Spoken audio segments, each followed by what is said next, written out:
drafted too high. Vinny Curry ain't got it.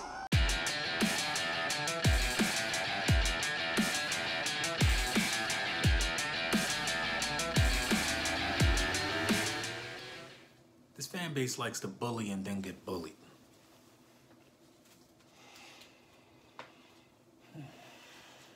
This fan base doesn't know what it feels like to be in the position that we are in right now.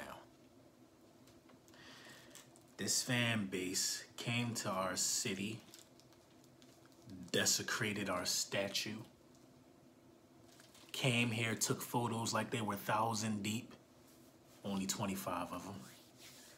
This fan base has nightmares of the stadium that they are going to play in. Yes, I'm talking about the Minnesota Vikings, and this is the keys to victory. To not losing 2 in a straight, to not losing 2 in a row, to not losing to the Minnesota Vikings. This is the keys to victory against the Minnesota Vikings. We are going to simply get our act together from what happened last week. Now, it's kind of disturbing and kind of bewildering to me why we are not giving anybody else a shot on the outside. I don't understand the whole idea of just pushing forward with the way we're pushing forward. I don't know what pep talk or what confidence was instilled in Jalen Mills, but I would have liked to have been a fly on the wall for that conversation, because you can't explain to me literally being burnt toast for 4 straight games. You can't explain it to me for not having one good game. Every other cornerback has had at least one good game. You know what I mean? Sidney Jones had a good game against the Falcons. Sidney Jones had a good game against the Colts. Ronald Darby had a decent game against the Buccaneers. Ronald Darby had a decent game against the Falcons. You know, everybody has seemed to do their job. Ronald Darby also had a good game against the Titans. But, well, no, Ronald Darby missed a bunch of tackles against the Titans. Nobody had a good game in the secondary against the Titans besides Malcolm Jenkins. But you can't justify not giving Rasul Douglas any time in any of those games. I don't believe he's seen the field at all. I mean, Maddox has had a better season so far than Jalen Mills. I can't even see how Jalen Mills can even get 1 interception this season playing the way he's playing. Now, I'm not a part of that whole clan that wants to get a pitchfork and wants to get a torch and go after Jalen Mills. No, I'm not a part of that clan. I'm just being realistic. Why aren't we giving other cornerbacks a shot? Now, I hear that we're going to move Maddox. I hear we're going to move Maddox to safety where Graham is right now. Graham has one bad play and he's already being punished. He's already being told that he's better as a reserve right now, that he shouldn't be on the field full-time in Roddy McLeod's slot. Why can't that happen in Jalen Mills' case? Jalen Mills has had 4 bad performances in a row, 4 bad games, you know? So we're going to just point the finger how we need to hold Jalen Mills accountable the same way we're holding Graham accountable. You know what I mean? Graham is a seasoned vet in this game as well. Graham just lost a starting opportunity to a rookie. You know what I mean? To a rookie.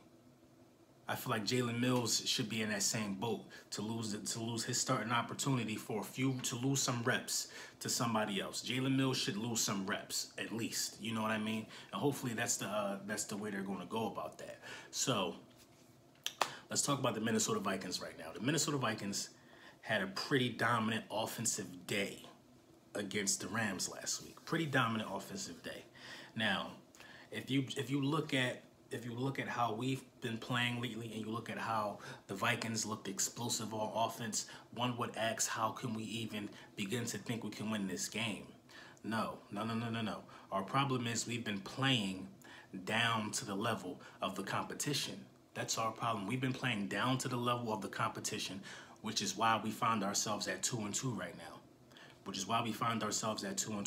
The team has simply lost its hunger.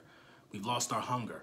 Carson Wentz comes back. Nobody's hungry. Nobody's urgent anymore. They think Carson Wentz can do it on both sides of the ball. That's not true. You still have to stay hungry on the defensive side of the ball. Now, it's like the offensive line expect Carson Wentz to wiggle out of a blitz and scramble every time. No, he's looking to move the ball downfield with his arm. He ain't Michael Vick. You know what I'm saying? He's not Vic. He's not a running quarterback. You know, Carson Wentz is a passer. Now, the keys to victory to beating these guys are probably this right now. This is probably the hardest game for us. We got that first 4 out of the way, which was critical, but this is the hardest game due to the circumstances. Now, in the last 3 games for the Vikings have tied and lost 2 games. They lost in a shootout to the Rams. We all saw that on Thursday Night Football, and they also lost to the Bills. So they also seem to be not playing up to the level of the competition. Now, who does this game mean? This game means more to who? This game means more to who? In my opinion, this game means so much more to the Minnesota Vikings, and that could be dangerous to us. This game means so much more to the Minnesota Vikings because we knocked the Vikings out of the playoffs. We won a Super Bowl in their home. Basically, we made fools out of these guys last year. And they never going to get over that. They can't sleep. They've been marking this day on their calendar since the Super Bowl ended. So we got to be careful of that. We got to be careful of that. But the biggest advantage in this game is home field advantage. That's the biggest advantage in this game. We got home field advantage. Kirk Cousins knows about this crowd. Kirk Cousins has played here before. Kirk Cousins will be coming back here as the same Kirk Cousins that left, in my opinion, who can't get it done on a big stage. Now, we have to protect Carson Wentz. We have to protect Carson Wentz at all costs. Carson Wentz must be protected. You cannot get around that. You can't get around that. Carson Wentz must be protected. It has to be a collective effort from the offensive line. Now I'm hearing some things could change on the offensive line. I have no idea where these things could change because dudes are getting beat left and right. They cannot guard this stunt. It's looking bad for a man who just came back from a knee injury. They have to get their act together. They have to get it together. They need to bring some tight ends in, some bigger sets in to help block. They have to do something. They have to do something. Maybe on these passing plays where we absolutely have to have it, maybe we have a tight end in the backfield instead of a running back. Maybe we change something up like that. You know what I mean? Tight ends can still roll out on wheel routes and catch passes. Maybe we have something in place like that. But having a running back back there like Smallwood, who just can get overpowered by a cornerback pretty much on a blitz, that's unacceptable, man. That got to be changed. Now, what's happening to the secondary is simple. What's happening to our secondary is simple, which brings me back to our, that was our first key, was protection for the quarterback, protection for Carson Wentz. Now let's talk about what's happening to the secondary right now. Now the secondary is basically the same secondary from last year, with the exception of P-Rod. Now, the secondary had these kind of mistakes in the past and last year as well. The secondary was the same core guys pretty much. But last year, the defensive line got so much pressure that they masked the weaknesses of the secondary, in my opinion. Now, I'm not saying our secondary is bad. I thought more of our secondary coming into these first 4 games, but it seems like since we're not one of the best defensive lines in football out of the first 4 weeks. Let's get that clear. On paper, we may have been one of the best defensive lines coming into this first 4 with the big names that we have, but we are not performing up to that standard, and a lot of teams aren't. A lot of teams aren't performing up to that standard. I have theories of why that is, but I don't want to get into that. I'll save that for a later video. A lot of teams aren't performing up to their standard offensive line wise. Now some teams are, some teams aren't. But being as though we're not getting pressure on the quarterback, our cornerbacks are out there in that soft zone that we play too long, and somebody's going to get open. So either we gotta get pressure, make sure we're getting pressure on quarterbacks, or we gotta either play man. We got to play some type of man. We got to play a cover 2 man or something. We got to play bump and run jam. We got to get these receivers off their route because no receiver for the rest of the season should be running a free route on us. The best receiver should not be running a free route. He needs to be getting jammed. I don't care if we get burnt that way. But if we play in a zone and nobody's even in the frame of the guy, that's a problem for everybody. You know what I mean? That's a problem for everybody. So we got to get that together. So the first key was offensive line protection for Carson Wentz. The second key was basically pressure on the opposing quarterback, so our cornerbacks can be relieved and not sitting in that soft zone so long. And that's critical, especially playing with a guy like, Kirk Cousins, who could put the ball anywhere he could put the ball. Like Kirk Cousins probably has one of the best arms in the NFL, to be realistic. You know what I mean? So basically, winning the battle up front, in a nutshell, those break down into the first two keys. Now, the third key is having a balanced attack. I don't understand how Carson Wentz threw the ball 50 times against the Titans. Why did we throw the ball that much? Ajayi had 70 rushing yards. We should have fed the run game. We should have mixed it up. We should have mixed it up. Now, we didn't have a bad passing day, but we threw too much. You got to mix it up. We were up 14-3 at one point in this game. We were up 14-3. No, 17-3, I think. We were up 17-3 in this game. Come on, man. Come on. If you put some runs in that maybe it don't even make it to overtime. You know what I mean? Maybe we juice the clock more.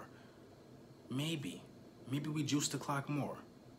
It just 50 times. I don't. Cause somebody in the comments, if somebody has thrown the ball 50 times, please let me know this year. I don't think anybody else has thrown the ball 50 times. And if you've thrown the ball 50 times, I expect you to get 400 passing yards. You know what I mean? Jared Goff and Kirk Cousins didn't throw 50 times on Thursday Night Football, and I think they both had over 400 passing yards. When you're throwing the ball that much, I expect more. I expect the numbers to pop out more. 50 times, 50 attempts, just don't make any sense to me, man. Don't make any sense to me. The play calling has to start making sense now. Now, we have no problem stopping the run, but tackling got to improve. Urgency has to improve. A lot of things got to improve going into this Vikings game. This is a big game for us. This is a huge game for us. If we lose this game, the season isn't over for us. But if we win this game, we put the Vikings in a very, very tough spot. We have the opportunity to end their season early. We have the opportunity to end the Vikings season now. So let's take the opportunity and let's take the Vikings out. Let's take them out. You know what I mean? They're 1-1-2. Let's take them out. Let's finish them right now. You know what I'm saying? Right now. So that was the keys to victory. Oh yeah, I can announce a few of the Alpha Grip winners who your Alpha Grips will be mailed to you probably within a week's time. I'm just finalizing a few things. I got a busy week going on. So my man Mr. Van, Patrick Van, he's one of the winners. My man Girardi is also one of the winners. And we have I think his name is Rubio from California. You direct messaged me. You know who you are. You're also one of the winners. I have 2 more Alpha Grips left to give away. So please make sure you just hashtag Alpha Grips, or you shoot me a DM to my Instagram. Let me know you want an Alpha Grip. I mean, the thing works. I'll be using it in the gym sometime this week. But make sure you shoot me that email, and I can get those other ones out to you. And also, if you're interested in the gloves, make sure you go to handlesgloves.com. Use your code Lord Brunson for that discount, and these gloves will change your life, and they'll change the way you deadlift. They'll change the way you touch anything in the gym. So yeah, that's the keys to victory. And you see, I'm already ready. Like, it's a big game for us. I knew this game would be big regardless, which is why I needed us to finish and start strong. It only gets rougher from here, Eagles Nation. We got to do what we got to do. This is Lil Brunson back at you with the back at you, and I am the best reporting on the Eagles.